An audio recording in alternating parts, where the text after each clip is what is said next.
Good morning. Welcome back. Republican lawmakers warning that President Biden's executive order stopping construction of the Keystone XL pipeline will be devastating to thousands of Americans who were ready to work on the project. One of those lawmakers joining us now, Wisconsin Congressman Bryan Steil. Congressman, thanks for being here. You know, when you think when you think Keystone XL pipeline, you think of the Dakotas, you think of Nebraska.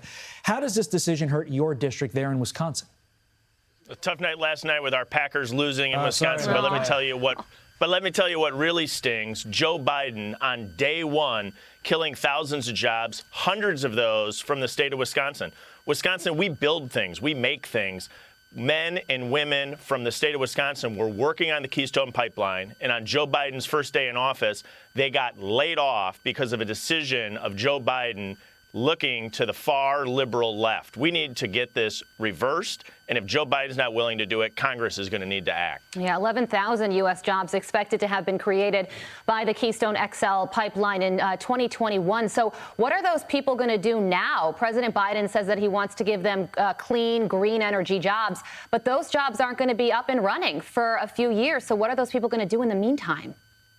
I went and I spoke to these men and women who are directly impacted to this. A job in the future is not a lot of solace to someone who received a layoff notice on Joe Biden's first day in office. A layoff notice and a job in the future doesn't pay the grocery bill, doesn't cover the rent, doesn't cover the mortgage. We need to have Joe Biden reverse this decision immediately. And if he's not willing to do it, Congress is going to have to act. Yeah.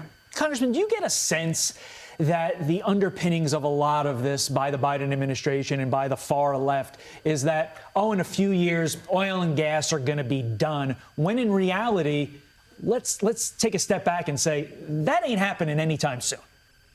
Well, it's also completely a false narrative that this oil and gas isn't coming to the United States. It's coming. It's just going to come by truck or by rail, a far less efficient and a far less environmentally friendly manner than bringing it on a safe and thoughtful pipeline from Canada into the United States. And further, this decision makes us more dependent on Russia, more dependent on the Middle East, more dependent on Venezuela. We need a North American secure supply of energy for our needs here in the United States. Yeah, you bring up such a good point. Canada is still going to be pumping that oil. They're just either going to ship it off to other countries or bring it into the United States by train. So what do you think killing the Keystone XL pipeline really does for the economy, or for the environment, rather?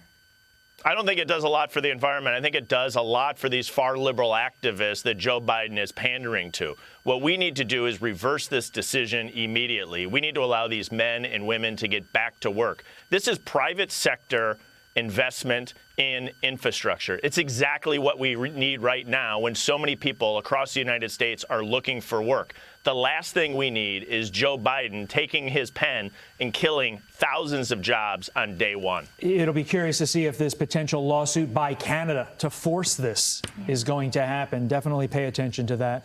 Sir, I'm sorry about the Packers, but again, when your defensive coordinator decides to have a horrible scheme there at the end, you're going to lose.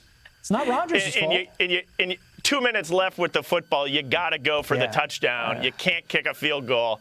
A disappointing day, but let me tell you, it doesn't hurt as bad as those men and women that got laid off by the action of Joe Biden on day one. Sticking to script. We appreciate it, Congressman, and keeping us on schedule.